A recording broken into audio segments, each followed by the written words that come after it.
बिस्मिल्लाहिर्रहमानिर्रहीम अस्सलाम वालेकुम। उम्मीद है आप सब खैरियत से होंगे। नाज़रीन, मैं हूं आसिफ नदीम और आप देख रहे हैं हमारा YouTube channel A to Z tax consultant. नाज़रीन, एफबीआई की तरफ से ताजा दोस्त स्कीम का जो ऐलान किया गया था, अब उसके ऊपर प्रॉपर काम शुरू हो चुका है। यानी कि अब अगर आप छोटे दुकानदार हैं, आपकी सालाना सेल इनकम, मैं प्रॉफिट की बात नहीं कर रहा, मैं सेल की बात कर रहा हूँ। अगर आपका सालाना जो टर्नओवर है, जो सेल है, वो 200 मिलियन से कम है या 200 मिलियन तक है, तो आप छोटे दुकानदार, आप छोटे ताजर कंसिडर होंगे और आप ये जो ताजर दोस्त स्कीम है, आप इससे फ़ायदा हासिल कर सकते हैं। अच्छा, यहाँ पर मैं एक चीज़ जो है ना वो क्लियर कर लूँ कि ये वो दुकानदार जिनका सालाना जो है वो जो प्रॉफिट है वो तकरीबन 8 से 10 लाख रुपए बनता है, उनके लिए ये जो स्कीम है ये कोई उतनी फ़ायदेमंद नहीं होगी। लेकिन जो बड़े ताजर हैं उनके लिए ये बहुत फ़ायदेमंद स्कीम होगी। तो खैर इसको देख लेते हैं।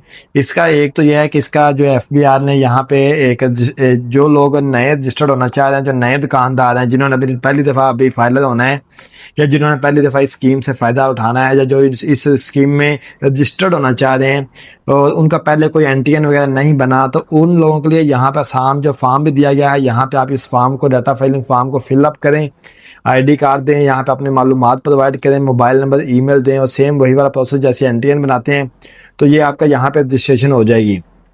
उसके बाद कोई ऐसे लोग, मतलब ऐसे वो टैक्स पेयर या ऐसे दुकानदार जो कि पहले ऑलरेडी रजिस्टर्ड है, जैसे हफीज सेंटर, माल रोड या शालम ब्रांच में, यहाँ पे बड़े बड़े ताजर बैठे हैं जिनके, लेकिन ऐसे ताजर बैठे हैं जिनका जो सालाना जो इनकम है, जो टर्नओवर है, वो 200 मिलियन से कम है या 200 मिलियन तक है, लेकिन वो भी इस ताजा स्कीम दोस्त में अपनी टैक्स रिटर्न फाइल करना चाहते हैं और नॉर्मल टैक्स रिटर्न फाइल नहीं करना चाहते, लेकिन ताजा दोस्त स्कीम वाले टैक्स रिटर्न फाइल करना चाहते हैं, तो वो लोग भी इससे फ़ायदा हासिल कर सकते हैं कि अगर चाहे उनका पहले एनटीएन बना हुआ है फिर भी वो अपनी इस वाली स्कीम से फ़ायदा हासिल कर सकते हैं। कैसे कि देखें, ये एक पहले पुराना एनटीएन बना हुआ है, इसके अंदर नॉर्मल रिटर्न भी आप फाइल कर सकते हैं, जो आप पहले ऑलरेडी सबमिट करते हैं वो भी कर सकते हैं, लेकिन अगर कहते हैं मैंने ये नहीं करनी, मैंने तो ताजा दो स्कीम वाली करनी है, तो आप ये भी फाइल कर सकते हैं। मैं आज आपको इस वाले फॉर्म का कंप्लीट जो है ना वो दिखाता हूँ कि इसका पूरा टूर कराता हूँ कि इसके अंदर क्या क्या चीज़ें हैं, कैसे कैसे आपने डालनी है और टैक्स किस तरह से कैलकुलेट होगा। तो चलते हैं हम यहाँ पे, पहले तो जो है इसका जो टैक्स रिटर्न फाइलिंग का जो फॉर्म है वो ओपन कर लेते हैं। अच्छा, यहाँ पे मैं एक काम और करता हूँ, मैं आपके सामने यहाँ पे बिजनेस टैक्स रेट जो है ना वो मैं आपके जो है ना वो डाउनलोड कर लेता हूँ, जो नॉर्मल जो बिजनेस को लगते हैं, जो हम पहले टैक्स रिटर्न फाइल कहते हैं, ताकि आपको थोड़ा सा डिफरेंस भी मैं समझा सकूँ। ठीक है। अच्छा, यहाँ पे अब मैं जाता हूँ और मैं यहाँ पे पहले इसको इंग्लिश में कन्वर्ट कर लेता हूँ। तो मैं इसको यहाँ पे, पहले तो ये एक अंडरटेकिंग है, आपने इसमें अंडरटेकिंग क्या है कि आप छोटे दुकानदार हैं, ठीक है, आप जो है ना वो सुनहरे नहीं है, यानी कि ज्वेलर की शॉप नहीं है, ना ही आपको प्रोफेशनल सर्विसेज देते हैं, ठीक है, और आपका जो प्रॉफिट है, जो सालाना टर्नओवर है, वो 200 मिलियन से कम है या इसके बीच में है, ठीक है। ये आप एक अंडरटेकिंग देंगे, ओके, क्लेरिफाई कर दिया, ठीक है। अच्छा, सबसे पहले तो आपने यहाँ पे अपना बिजनेस का जो नाम है वो आपने रजिस्टर करना है। जैसे फॉर एग्जाम्पल मेरा यहाँ पे बिजनेस का नाम आ रहा है रहमान ट्रेडर है, ठीक है। अब इसका कैटेगरी क्या है, मैं कहता हूँ कि जी मेरा जो है वो फीस सेंटर पे जो है वो कंप्यूटर की शॉप है, कंप्यूटर की एक्सेसरी, कंप्यूटर की शॉप है, ठीक है। उसके लिए अब आपने यहाँ पे अपना एड्रेस भी लिख देना। मैंने एग्जांपल दिया कि मैंने ये वाला मेरा एड्रेस है, मैंने ये एड्रेस अपना यहाँ पे ऐड अप कर दिया। अब क्या है, अब मैं यहाँ पे इसको नेक्स्ट पे क्लिक करूँगा, नेक्स्ट पे। अच्छा, यहाँ पे मैं बैक जाता हूँ। अगर आपका ये तो मैंने खैर पहले ऐड किया हुआ था तो आपको सामने आ गया, आप यहाँ से सारा नया भी डाल सकते हैं। यहाँ पे अपने बिजनेस का नाम लिखें, उसकी कैटेगरी सिलेक्ट करें, जो भी है, ये तकरीबन कोई 25-30 कैटेगरीज दी गई हैं, जिसमें दूध की दुकान भी आती है, स्टेशनरी की दुकान भी आती है, मोबाइल फ़ोन की आती है, तमाम लोगों की दुकानें आती हैं। आप यहाँ पर वो डालें। उसके बाद आप यहाँ पे इसका अपना एड्रेस डाल लें, जो भी आपकी दुकान का एड्रेस है उसको आप ऐड कर दें। उसके बाद नेक्स्ट पे क्लिक करें। अब यहाँ पे आपने बताना है कि आपकी सेल कितनी है। मैं एक एग्जांपल देता हूँ, पहले तो आपको मैं ये डिफरेंस समझाता हूँ कि छोटे दुकानदारों को कैसे इसमें नुकसान है। मैं एक एग्जांपल देता हूँ कि एक बंदा है, उसकी जो सालाना जो सेल है ना, उसकी छोटी सी दुकान है और वो इस स्कीम में दाखिल होना चाहता है, तो उसकी जो सालाना सेल है ना वो सिर्फ 15 लाख है, मतलब छोटी दुकान है, उसकी 15 लाख रुपये सेल है। उसमें से चलो जी वो मैं कहता हूँ कि जो उसने 7 लाख रुपये जो है ना उसने परचेज कर लिया है। अब मैं इसको कैलकुलेट करता हूँ। अब यहाँ पे आप देखें तो उसका जो टैक्स बन रहा है वो कितना है, यानी कि इसका अगर 1% देखें, क्योंकि इन्होंने ये कहा था कि आप या तो 1% पे करें टर्नओवर का, या फिर आप जो मिनिमम जो 25,000 रुपये दें। अगर 1% देखें तो 15,000 रुपये बन रहा है। अब मिनिमम कितना है? इसका मिनिमम जो टैक्स बन रहा है जो कि आपने पे करना ही करना है वो 25,000 रुपये है। यानी कि आपकी इनकम 10 लाख है, सालाना सेल 10 लाख है, 20 लाख है, 25 लाख है, 30 लाख है, आपने 25,000 तो फिक्स देना ही देना है गवर्नमेंट को। हाँ, अगर आपकी जो सालाना सेल है, या अगर आपकी, मैं कहता हूँ कि मेरे पास ये जो सेल है ये कोई 150 यानी कि तकरीबन कुछ 21 लाख है, या 2 करोड़ 15 लाख में कर देता हूँ। ठीक है, अब मैं इसको कैलकुलेट करता हूँ यहाँ पे। तो अगर मैं इसको 2 करोड़ 15 लाख रुपए करूँगा तो ये तो मेरा मतलब ऊपर निकल गई ना। आप देखें 200 यानी कि 2,15,000 रुपये टैक्स पेबल आ रहा है। किसका? कि इसका 1% टैक्स ले रहा है वो, यानी कि टोटल का 1%। जब आपका जब आपकी ये जो सेल है, ये टर्न जो लेवल बढ़ता है, तो फिर वो 1% नहीं लेता, फिर वो आपको यानी कि फिर वो आपका फिक्स नहीं अप्लाई करता, 25% नहीं, या 25,000 नहीं अप्लाई करता, बल्कि फिर वो आपका जो है वो 1% अप्लाई करना शुरू कर दिया। अच्छा, यहाँ पर मैं कहता हूँ कि मेरी जो इनकम है, जो सालाना जो सेल है वो है 25 लाख रुपए, उसको मैं यहाँ पे कैलकुलेट करता हूँ।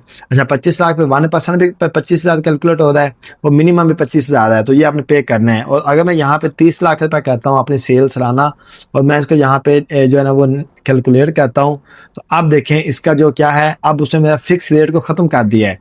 यानी कि अगर आपकी इनकम या सालाना सेल जो है 25 लाख तक है, तो आपको मिनिमम टैक्स तो दिखाएगा, लेकिन जब आप 25 लाख से ऊपर क्रॉस करेंगे, इवन कि आप 26 लाख रुपए भी करेंगे, तो फिर आप मिनिमम की क्लास से निकल जाएंगे। फिर आपने टोटल टर्नओवर का 1% पे करना है, फिर आप मिनिमम वाला का सीन खत्म हो जाएगा। यानी कि 1 रुपये की सेल से लेके 25 लाख तक, यहाँ से हमें ये मिलता है सबक, या हमें ये नॉलेज मिलता है कि 1 रुपये से लेके, अगर आपकी छोटी दुकान है, आप इसमें स्कीम में आ रहे हैं, आपकी जो सालाना सेल है 1 रुपये से लेके 25 लाख तक है, तो आपने मिनिमम 25,000 रुपये टैक्स गवर्नमेंट को देना ही देना है। और अगर आपकी सेल जब वो यानी कि 25 लाख से बढ़ के तो 200 मिलियन तक रहती है, तो फिर जितनी भी टोटल आपकी सेल होगी, ठीक है, मैं 150 करोड़ अगर मैं यहाँ पे कहता हूँ, यानी कि 1 करोड़ 50 लाख में कहता हूँ, तो जितनी भी आपकी टोटल सेल होगी उसका आपने 1% टैक्स देना है। अब देखें, एक बंदा जिसकी ये वाली सेल है, ठीक है, उसको तो इस वाली स्कीम में बहुत फायदा है। उसको देखें, ये 1.5 करोड़ की सेल शो कर रहा है और 1.5 लाख रुपये उसको सिर्फ टैक्स देना पड़ रहा है। ठीक है, जबकि हम जब इस वाली स्कीम पे यहाँ पे हम जाते हैं, अगर हम फॉर एग्जांपल मैं कहता हूँ कि मेरा, क्योंकि अभी तो ये देखें वो सारे के साथ उसका प्रॉफिट डिक्लेयर हो रहा है। ठीक है, अब यहाँ पर अगर मैं कहता हूँ कि मेरी जो मेरा प्रॉफिट है वो सिर्फ 16 लाख रुपए है, सिर्फ कितना है, 16 लाख से 32 लाख रुपए है, तो मुझे सीधा 1,70,000 ये देना है, प्लस मुझे 30% एक्स्ट्रा अमाउंट पे करनी है, जितनी अमाउंट 16 लाख से ऊपर होगी। तो अगर मैं यहाँ पे एक एग्जांपल लगा लूँ कि चलो मैं ऐसे नहीं, मैं सिर्फ 25 लाख रुपए प्रॉफिट की मैं बात कर लेता हूँ, ज़्यादा नहीं बात करता।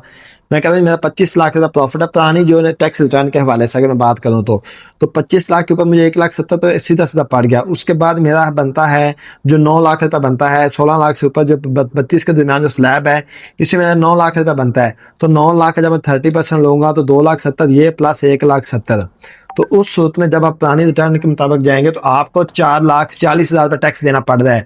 तो इस सूरत में मतलब आपका जो 2,90,000 का बेनिफिट हो रहा है। तो जो लोग तो हैं बड़े ताजर है, यानी कि जैसे जिनको जो है ना, जिनका जो सालाना जो टर्नओवर है वो कोई 20-25 लाख से ज़्यादा है, ठीक है, उन लोगों को तो इस स्कीम में फ़ायदा है, उन लोगों को बहुत फ़ायदा है इस स्कीम में।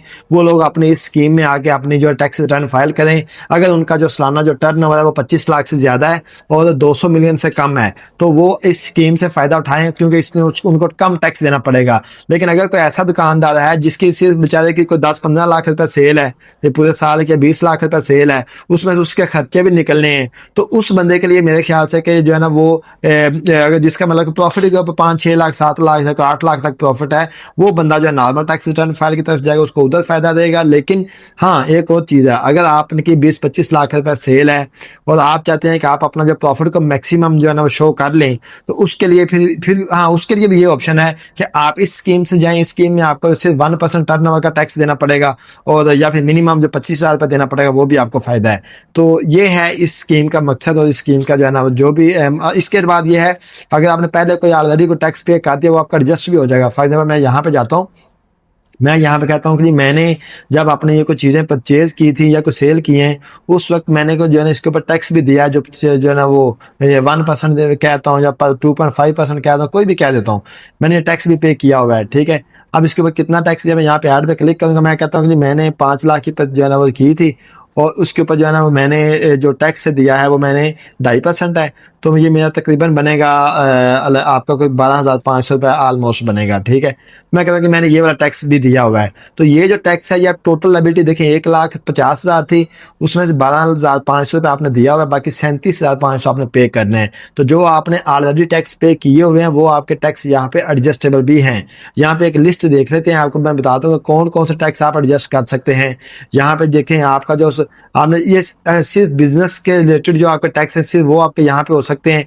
प्रॉपर्टी का टैक्स आपका यहाँ पे एडजस्ट हो सकता है, डेबिट क्रेडिट कार्ड का टैक्स हो सकता है, परचेज का टैक्स हो सकता है, एडवांस टैक्स आपने कोई दिया, टोकन टैक्स आपने पे किया वो आपका यहाँ पे एडजस्ट हो सकता है। और उसके बाद बिजली पानी पानी मतलब गैस के ऊपर को आपने बिल के ऊपर कोई टैक्स दिया वो हो सकता है, बैंक से कैश निकलवाए हैं तो उसके ऊपर कोई टैक्स दिया आपका वो एडजस्ट हो सकता है। तो मतलब ऑलमोस्ट सारे ही जो टैक्स हैं वो आपके यहाँ पे एडजस्ट हो सकते हैं जो आपने ऑलरेडी पहले पे किए हुए हैं। तो ये थी जो ताजा दोस्त स्कीम आई है उसके हवाले से। इंशाल्लाह इसके ऊपर आने वाले दिनों में एक हम मजीद जो है वो फुल जो है वो जो है ना इसके ऊपर कंप्लीट प्रोसेस के साथ एक डिटेल लेक्चर भी रिकॉर्ड करेंगे ताकि आपकी जो है इसमें रहनुमाई हो सके और आप इससे इस्तेफादा हासिल कर सकें। अस्सलाम वालेकुम।